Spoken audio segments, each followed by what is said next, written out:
This is lecture number 14 on the design of Ferguson segments and curves. Design of curves, features. A synthetic curve would be composed of lower order or lower degree segments. Here, a cubic segment will be good enough as it would represent variable or linearly varying curvature. There is a reason why we prefer low order or low degree segments, because higher degree segments will have more oscillations or fluctuations, which we don't want. A linear segment will not be good because the slope is constant. A quadratic segment may not be adequate because there the curvature will be a constant. Therefore, a cubic segment will be adequate enough for us. We have also discussed before that each segment should be represented by a parametric equation, and segments would be juxtaposed at junction points. They would be joined together at junction points. While doing so, we need to ensure that position, slope, and or curvature continuity is maintained at the junction points. Let's take a look at an example as to what I mean. Let's say we have a set of data points. The circles represent a different subgroup of data points, and rectangles represent a different subgroup. We are going to be considering these data points in different subgroups when designing a curved segment. For example, the circular data points can be interpolated using this cubic segment. You can as well think of best fitting these 4 data points, doesn't matter. And these rectangular data points will be interpolated or maybe best fit using a different cubic segment. The difference is shown in the color here. These two are different segments. These are the data points specified through interactive input by the user. A user may also want to call them the design points. That would roughly depict the shape of each segment of a curve and therefore the entire curve. This point here is the junction point, and it's common to the segment on the left and the segment on the right. As I said before, these are the two segments that constitute this composite curve.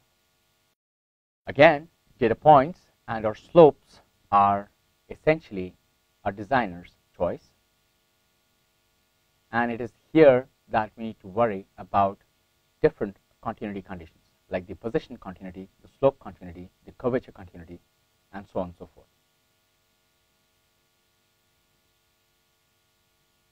Let's talk a little bit about parametric segments. A word about the difference between segments and curves.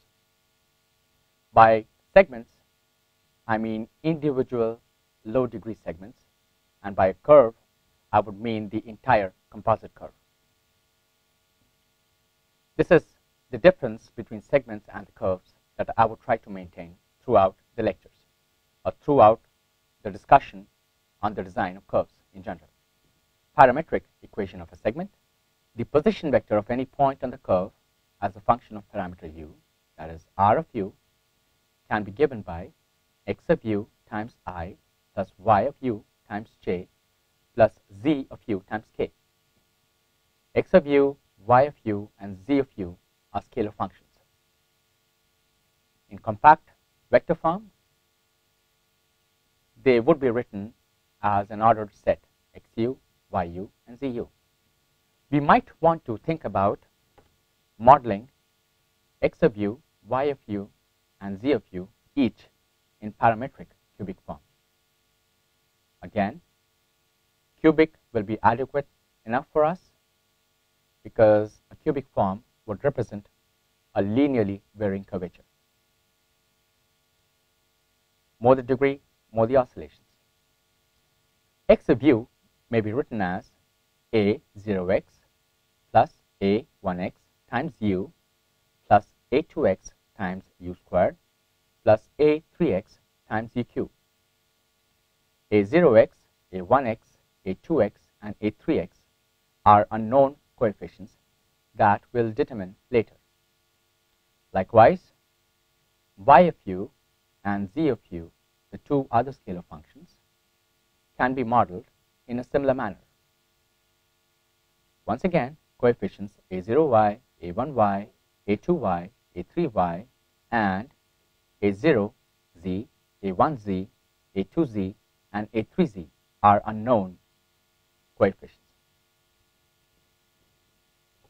In general, coefficients aij,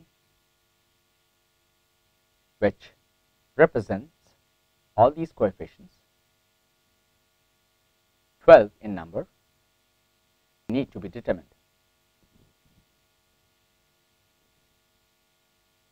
I can write these equations in matrix form.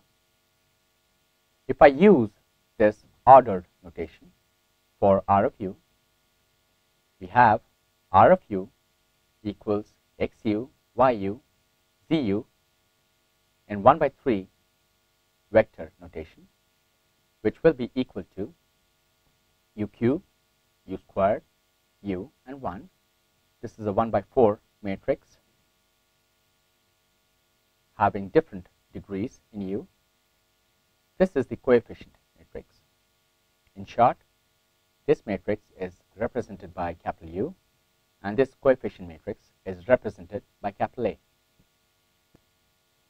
Coming on to Ferguson or Hermite segments, as they are called. Let's say a designer specifies two data points, pi with coordinates xi, yi, and zi, and pi plus 1 with coordinates xi plus 1, yi plus 1, and zi plus 1. In addition, he or she also specifies the slopes at these data points. The slopes are denoted by t sub I and t sub I plus 1. The xyz components are pi, qi, ri, and pi plus 1, qi plus 1, and ri plus 1. A typical Ferguson or Hermite segment will look like this. It would pass through these data points, and these slopes will be tangent to the curve at the endpoints. At point pi, the parameter value u is 0, and at point pi plus 1, u equals 1. All the points on this curve will be for different values of u in between 0 and 1. As I said before, the input would be the endpoints and slopes from the designer. We have, therefore, 4 conditions, 2 points and 2 slopes for each of the x, y, and z. Now let's consider the scalar function x of u. If you notice, we have 4 unknowns here. 4 conditions, 4 unknowns. This is solvable. Going further, for u equals 0, x of 0 is xi, x of 1 is xi plus 1 for u equals 1, dx over du evaluated at u equals 0 is pi, and dx over du evaluated at u equals 1 is pi plus 1. These are the 4 conditions that can be used to determine these 4 unknowns.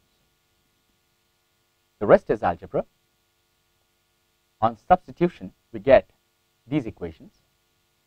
X sub I equals a0x, x sub I plus 1 equals a0x plus a1x plus a2x plus a3x. Pi equals a1x, and pi plus 1 equals a1x plus 2 times a2x plus 3 times a3x. I can solve these 4 equations and get the 4 coefficients.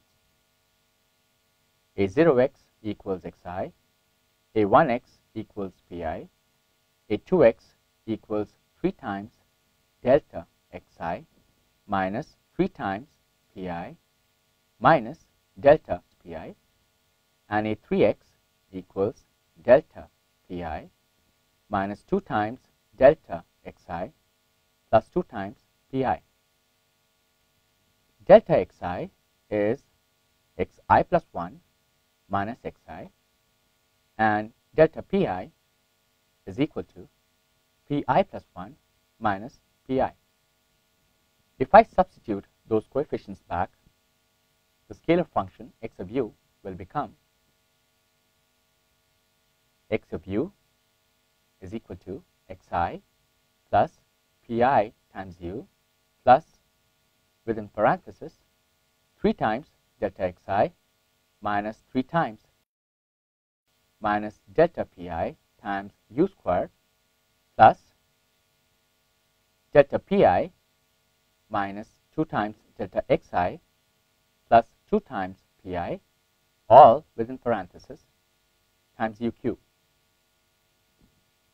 We can think of rearranging the right hand side here so that we can group all terms involving u and all terms involving x's and p's, the geometry that the designer had specified.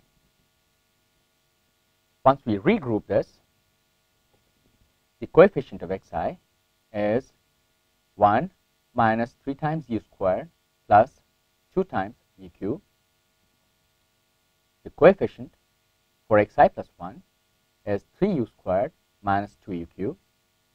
That is u minus 2u squared plus u cubed, and that of pi plus 1 is minus of u squared plus u cubed. What we can do is we can represent these coefficients as functions h. h03 of u times xi plus h13 of u times xi plus 1 plus h23 of u times pi plus h33 of u times pi plus 1. The subscripts over here, they represent the index, and the superscripts represent the degree of each of the functions. h03 is this function here, which is cubic. h13 is this function, again cubic. h23 is this function, and h33 is this function. All the h's happen to be cubic in U. I can represent this statement in compact matrix form. X of U is a 1 by 4 matrix involving U cubed, U squared, U and 1. This is a 4 by 4 coefficient matrix, and if you notice, these numbers come from here. And this column vector represents the x coordinates of the 2 points and the x components of the 2 slopes at the 2 points, respectively. Likewise, if you think about it, the scalar function yu will have a very similar form. That is, the Hermite functions h03, h13, h23, and h33 will be identical. Only the geometry changes. Here, the geometry will involve the y coordinates and the y components of slopes.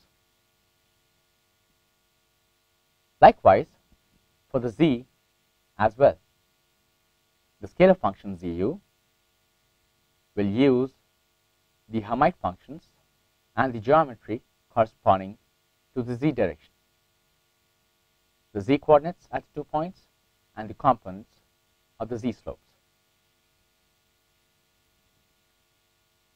In matrix form, I can combine all the information pertaining to the x, y, and z coordinates.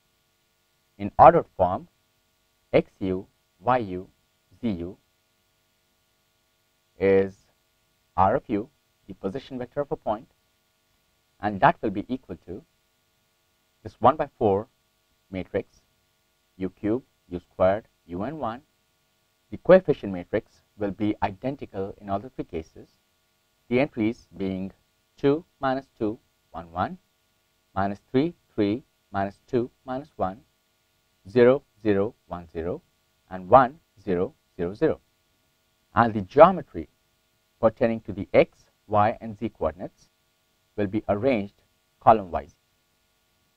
This is a Ferguson cubic segment for you in matrix or compact form. If I look at this row here, this row represents the position vector of pi.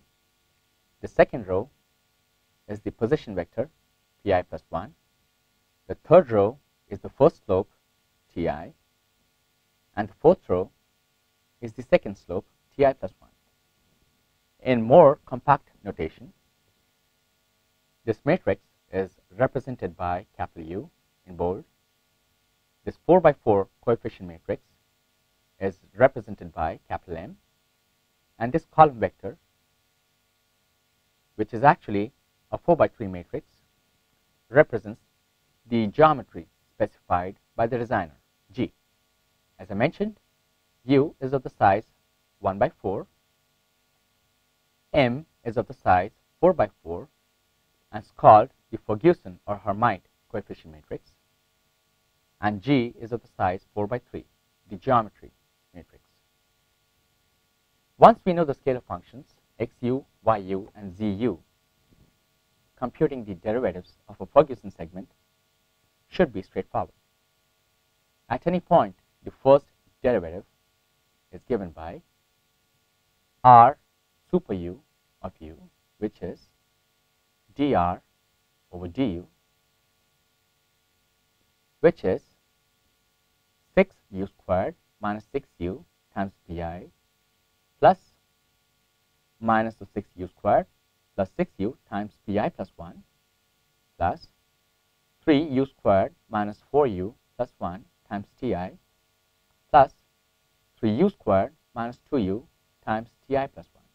These are straightforward results that we get by differentiating the Hermite functions with respect to u. In matrix form, dr by du or r super u of u is given by u cube, u squared, un1.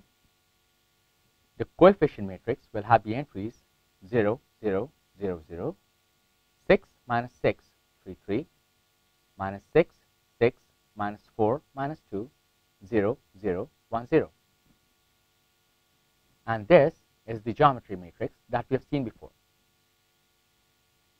Notice that u is quadratic in all these 4 functions, because of which the first row has all zeros.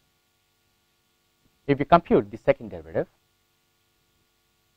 r super uu of u, which is d2r over du squared, and that is given by 12u minus 6 times pi plus minus of 12u plus 6 times pi plus 1 plus, within parenthesis, 6 times u minus 4 times ti plus 6u minus 2 times ti plus 1.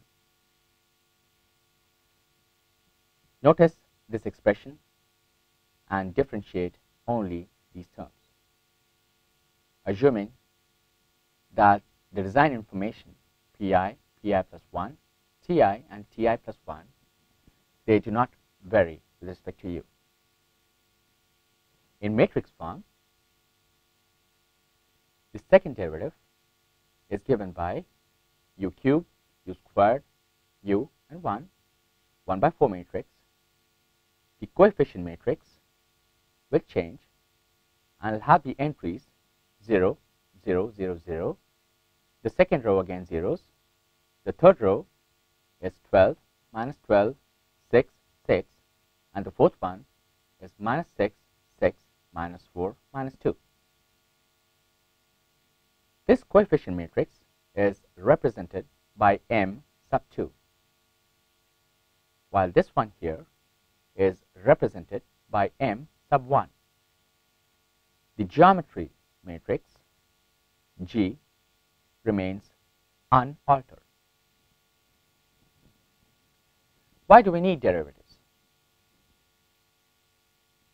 Well, we want to compute the differential properties of a curve at any point.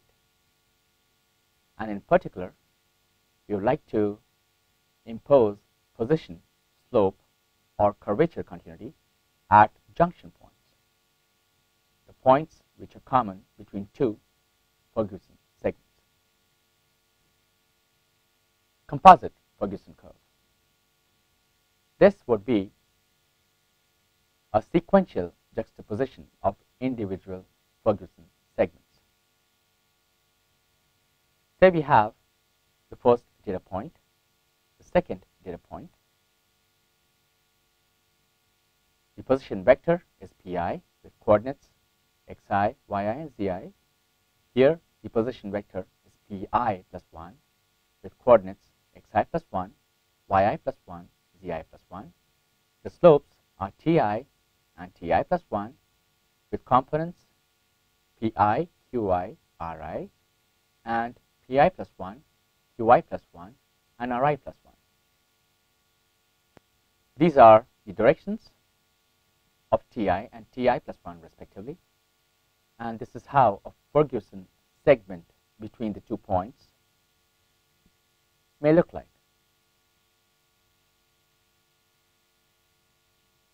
If a designer chooses to represent this segment by R super 1, this number here denotes that this is the first segment, and this variable U1 represents the parameter only for this segment and no other segment. U1 equals 0 at point Pi, and U1 equals 1 at point Pi plus 1. If a designer chooses to specify another point, let's say Pi plus 2 with coordinates xi plus 2, yi plus 2, and zi plus 2, and also a slope at this point, Ti plus 2 with components Pi plus 2, Qi plus 2, and Ri plus 2. The second Ferguson segment would probably look like this. Let's represent this segment by R super 2. This number represents this segment. This segment will have a different parameter, U2. U2 and U1 are not the same. For U2 equals 0, the point on this segment is Pi plus 1, and for U2 equals 1, the endpoint is Pi plus 2. Note that U1 and U2 both are supposed to vary between values 0 and 1. In other words, U2 greater than 1 will have no bearing on this portion of the composite curve, and U2 smaller than 0 will not affect the shape of this segment. Now, C1 composite Ferguson curve, or C1 continuous composite Ferguson curve. Let's keep this diagram here. Notice that this point is common between these two segments, R super 1 and R super 2. For position continuity or C0 continuity, we need that the junction point between the two segments is the same. In other words, the endpoint for U equals 1 for the first segment should be the same as the start point for R2 at U equals 0. This is this point right here. And for slope continuity or C1 continuity, the junction slope should have the same direction.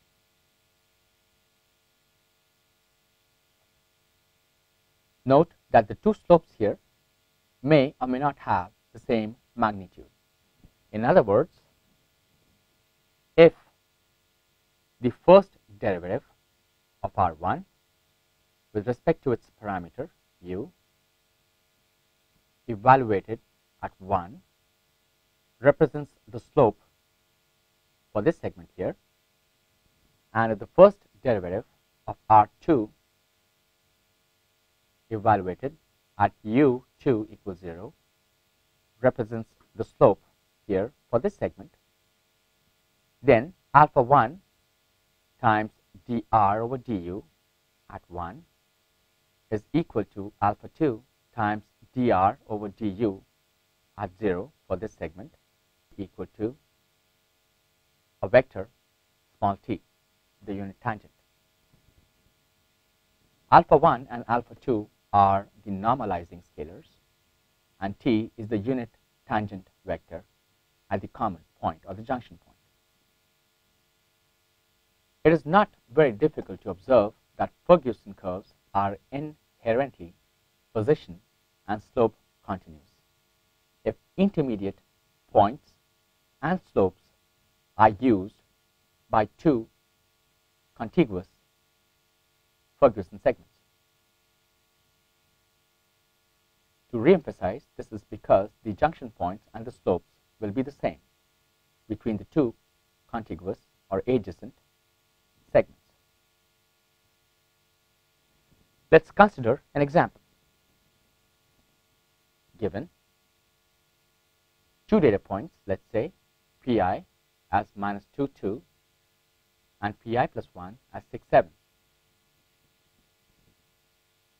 And the unit tangents t sub I as 0.94, 0.35 and ti plus 1 as 0.39 and minus 0.91. These are the components such that ti and ti plus 1 are both unit tangents at pi and pi plus 1. Let's have the tangent magnitudes ci at pi, the first point, as 8.5 and ci plus 1 as 15.2 at the second point. Recall that we are only interested in matching the tangent directions and not the magnitudes. In other words, these magnitudes can be additional design choices for us. Questions. What would be the tangent, the radius of curvature, the normal, and the binormal at parameter value u equals 0.5 for the segment? Let's try to find out.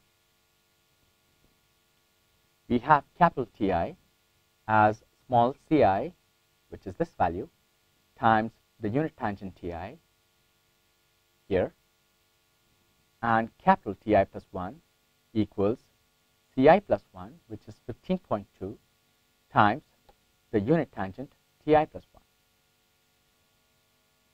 In short form, T of u is the first derivative of R with respect to u, which is equal to the u matrix times the coefficient matrix M1 times G. Here are the details. U is u cubed, u squared, un1. M1 is this 4 by 4 coefficient matrix, and G is the geometry matrix. Note that -2, 2 is point pi, 6 and 7 is point pi plus 1, 8 and 3 would be Ti times Ci, and 6 minus 14 will be Ci plus 1 times Ti plus 1. If we work out the algebra, which is not very difficult, we will observe that T of u, the tangent at any point on the segment, will be of 6u squared plus 4u plus 8 times the unit vector I along the x direction plus 63 times u squared plus 46 times u plus 3 times j, and this is r dot. If we differentiate this expression again with respect to u, we'll have r super uu, which is dt over du, as minus of 12u plus 4 times I plus minus of 126 times u plus 46 times j, and this is r double dot. Evaluating t at u equals 0.5 will therefore give us r dot at 0.5, which would be 8.5 I plus 10.25 times j. The magnitude of t can be determined as 13.32. This is not difficult. The unit tangent, therefore, will be this vector over this magnitude. Likewise, we can get r double dot at u equals 0.5 as minus 2 times I minus 17 times j. Now, for the curvature at a point kappa, from coordinate geometry, we would know that kappa is given by mod of r dot crossed with r double dot over mod of r dot the whole cube. We know what r dot is. We also know what r double dot is. Computing the cross product is not very difficult. The magnitude will come out to be 124. We know what r dot is, so kappa is 124 over 13.32 the whole cube, which would mean that the radius of curvature is 1 over kappa, which is 19.06 at u equals 0.5.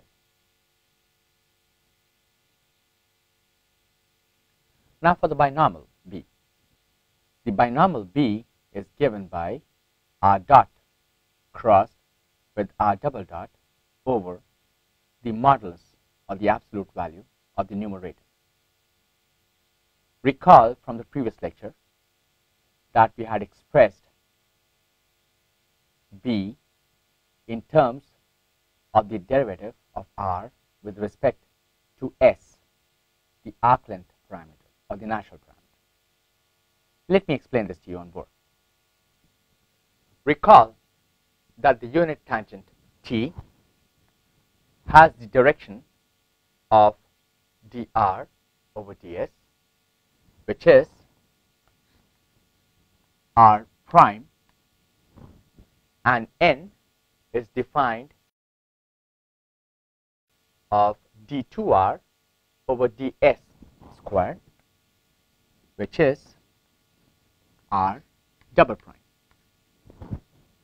Notice also that t and n are perpendicular, and a vector binomial is perpendicular to both t and n, because of which b is represented as the cross product between the unit tangent and the unit norm. Now let's observe or work out how to convert information that we have with respect to the arc length parameter S in terms of parameter U. In other words, let's work to get our primes in terms of our dots. In other words, let's work to get derivatives with respect to S convert to derivatives with respect to U. Now, our prime is dr over ds. Notice that I'm using the vector notation here. By chain rule, this is equal to dr over du times du over ds. This part is a vector, this part is a scalar. By notation, this is r dot times du over ds. If I differentiate this the second time with respect to s, I have r double prime equals d over ds of this expression here, which is dr over du times du over ds. If I work out the expression, this would be equal to d over ds of dr over du times du over ds plus r dot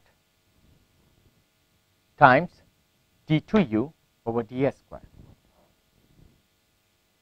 This differential operator will first operate on this and then it will operate on this.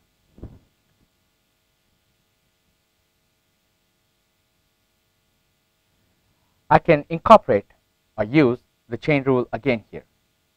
I can multiply and divide by du here, so that this term will become r double dot times du over ds the whole square plus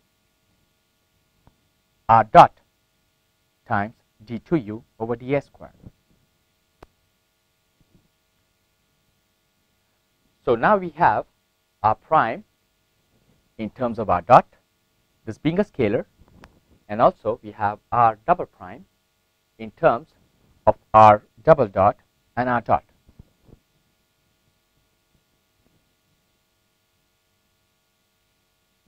If you look at these three expressions here,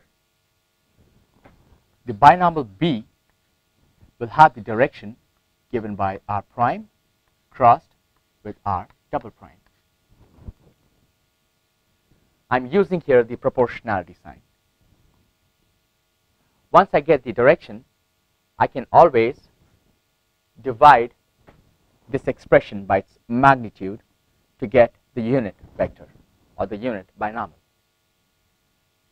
Now let's see what r prime crossed with r double prime is in terms of r dot and r double dot. R prime crossed with r double prime is this term here crossed with this term here, which will give us r dot crossed with r double dot times du over ds the whole cube, which is a scalar, plus 0. Notice that r dot crossed with r dot will be 0. This expression here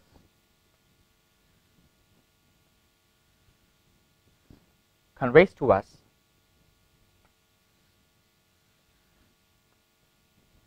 that the direction given by r prime crossed with r double prime is the same as the direction given by r dot crossed with r double dot. Coming back, the binomial B is given by r dot crossed with r double dot over the magnitude. If you work out the algebra, this is simply minus of k.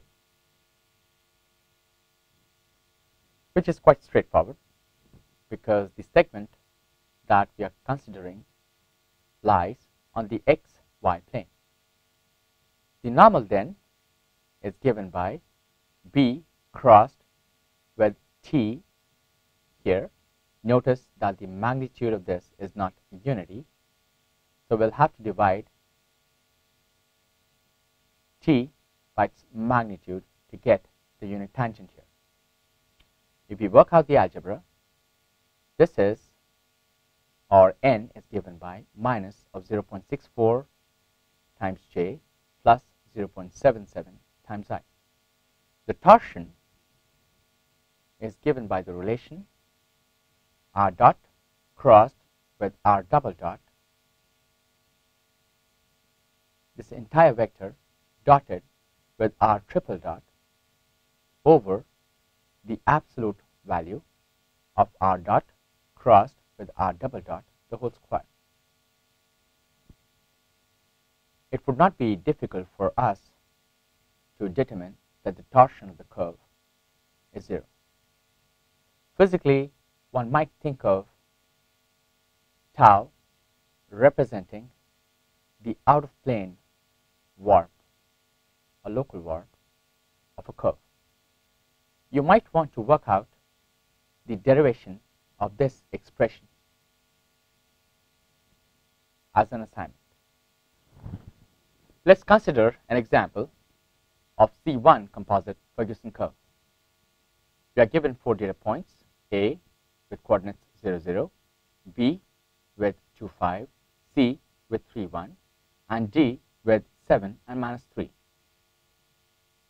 And the designer also specifies the respective 4 slopes at these design points: 30, 15, minus 15, and minus 45 degrees. We need to determine the C1 continuous Ferguson curve. We know that dy over dx is tangent of theta, the slope. We can rewrite the slope equation in this form: dy over du equals dx over du times tangent of theta, and we can assume dx over du as 1 and then compute dy over du accordingly. This table summarizes the entire geometric information provided by the designer: the coordinates of the 4 data points, the individual slopes. Notice that dx over du, the x component of slopes at all the 4 data points, are 1. The y components of these slopes are computed. We have seen before in this lecture. We can work out the expression for the first segment, the second segment, and the third segment. This matrix here would be with respect to different parameters u1, u2, and u3. The 4 by 4 Ferguson matrix will be identical for the 3 cases, and the geometric information will differ. This geometric matrix corresponds to the first and second data point. This one here corresponds to the second and the third, and here the last one corresponds to the third and the fourth data point. The slopes are mentioned respectively. Let's observe how the composite Ferguson curve looks. This is the first data point, the second data point, the third data point, and the fourth data point. This is the first Ferguson cubic segment, the second Ferguson cubic segment, and the third segment. If we decide to relocate any one of these data points, how do we expect to see the changes in different Ferguson segments?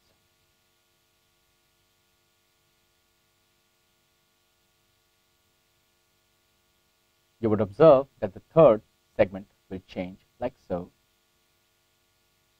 and the second segment will change like this. The first segment will not change in shape. Once again, this point moves, the third segment changes in shape, and the second segment changes in shape as well.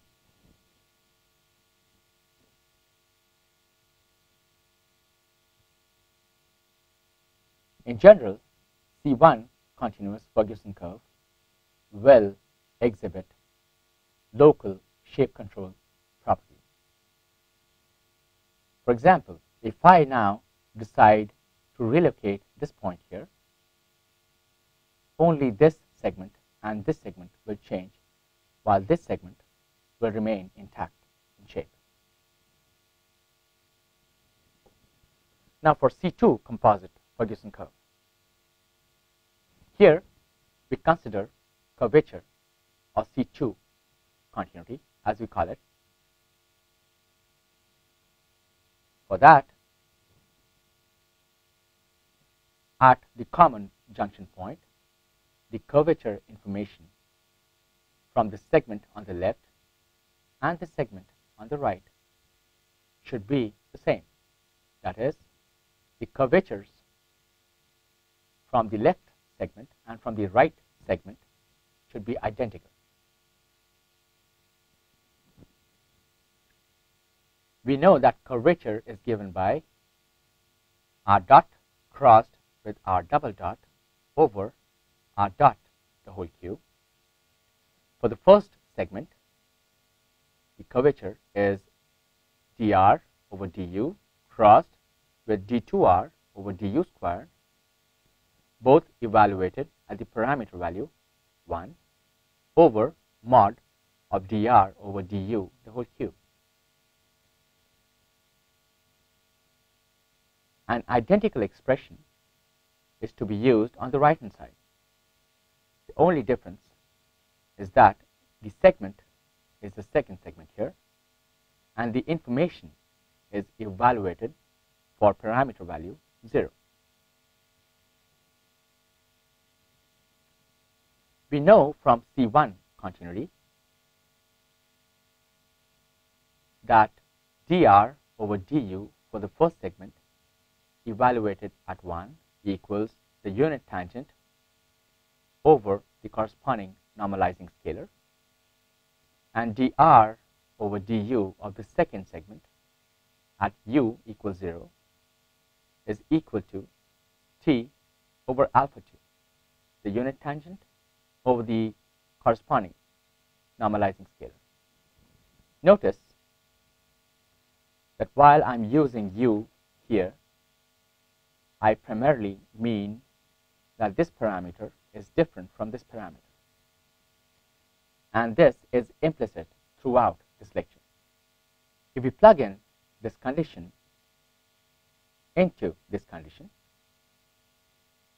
we will get t crossed with d2 r1 over du squared evaluated at 1 equals alpha 2 over alpha 1 the whole squared times t crossed with d2 r2 over du squared evaluated at u equals 0. To re-emphasize, it should be kept in mind by the student that the two parameters for the two segments are different, even when notationally I have used u here, common to both. Nevertheless, one of the conditions that would satisfy this expression here is given by d2 over du squared of the first segment evaluated at 1 equals alpha 2 over alpha 1 the whole squared d2 over du squared of the second segment at 0 plus some scalar mu times the first derivative of the second segment evaluated at 0. Why would this condition satisfy this expression here? Let's see. we would know that t crossed with the first derivative of the second segment at u equals 0 will be 0. This is because the direction of the unit tangent will be the same for the first segment and the second segment at the common junction point. You can satisfy yourself by plugging the expression for this term here. This term here will give you this term, and no matter what the value of mu is, t crossed with the corresponding slope will be 0. If we further impose the normalizing scalars to be equal and mu to be equal to 0, then the curvature continuity condition simplifies to the continuity of the second derivative, that is d2 over du squared of the first segment at u equals 1 equals d2 over du squared of the second segment at u equals 0. This is relatively more strict. A non-zero value of mu will give a designer an additional design choice.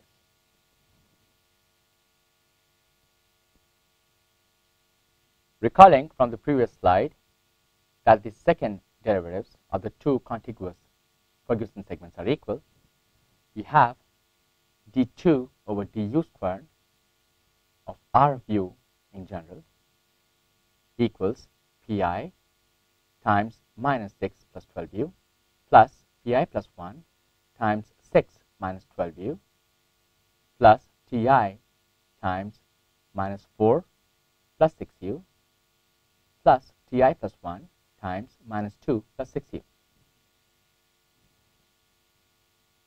Noting that the second derivative of the first segment at u equals 1 equals the second derivative of the second segment at u equals 0, we get 6 of pi minus 6 of pi plus 1 plus 2 ti plus 4 times ti plus 1 equals minus of 6 times pi plus 1 plus 6 times pi plus 2 minus 4 ti plus 1 minus 2 ti plus 2.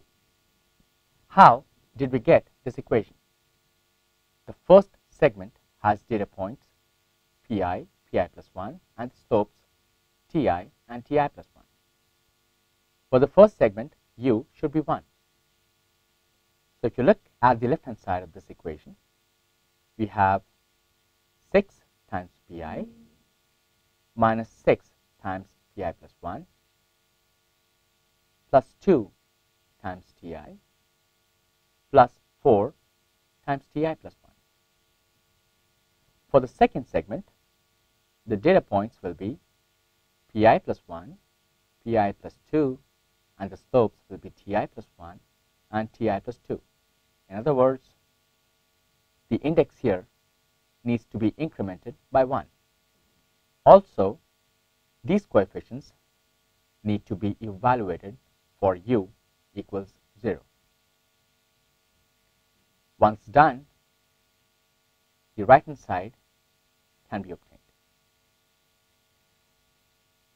One can rearrange these terms here to get ti plus 4 times ti plus 1 plus ti plus 2 equals 3 times pi plus 2 minus 3 times pi. Now this is an equation corresponding to all values of I going from 0, 1 up till n minus 2, that is for n plus 1 data points. This equation here, or in fact these n minus 1 equations, relate n plus 1 data points and n plus 1 slopes. These n minus 1 equations ensure that intermediate slopes are no longer free choices. but they need to be computed if this continuity in second derivative is to be maintained at the junction points. Since we have n plus 1 data points and n plus 1 slopes, and since we have n minus 1 equations here, we have two free choices for the slopes. We can use the first and the last slope as free choices, and we can specify them. And all the other intermediate n minus 1 slopes will then be computed using this set of equations. If you also closely notice, this would be a linear set, a linear system, and this would be a tri-diagonal system, which would be very efficient. For example, we have data points A with coordinates 0, 0, B with 1, 2, C with 3, 2, and D with 6 and minus 1. And let's say we have slopes respectively as 45 degrees, 30 degrees, 0 degrees, and minus 45 degrees. We need to determine C2 continuous Ferguson curve. Let's use the free choices, the first and the last slopes as 1, 1 and 1, minus 1. With that, we compute the intermediate slope. We have T0, that is 1, 1, plus 4 times T1 plus T2 equals 3 times P2, which is 3, 2, minus 3 times P0, which is 0, 0. And T1 plus 4 times T2 plus T3, which is 1 minus 1 here, equals 3 times P3, which is 6 minus 1, minus 3 times P1, which is 1, 2. Note that I have written these equations with both x and y components. Working out the algebra should not be very difficult from here on, and we should be able to compute the intermediate slopes T1 and T2. Once we do that, the first segment R1 is 0.2 times U1 cube minus 0.4 times U1 squared plus U1, the x component. The y component would be minus 1.13 U1 cube plus 2.13 U1 squared plus U1. Likewise, the second segment is 0.4 times U2 cube plus 0.4 times U2 squared plus 1.2 times U2 plus 1, the x component, and the y component is minus 0.6 U2 cube minus 1.27 U2 squared plus 1.87 U2 plus 2. The third segment can be likewise computed. Let's look at the graphics here. But before that, if we decide to relocate an intermediate point 3, 2 to a different position 1.54, notice that we would need to recompute all the intermediate slopes. Once again, the algebra is very similar. This is the first segment of the recomputed composite Ferguson curve, the second segment, and the third segment. I'm skipping the algebra, assuming that you would be able to work it out nicely. Now the graphics. The first 2 points and the first cubic segment, the third data point, the second cubic segment, the fourth data point, the third cubic segment. This is the original C2 continuous Ferguson curve. And I emphasize here that at these junction points, the second derivatives will be continuous.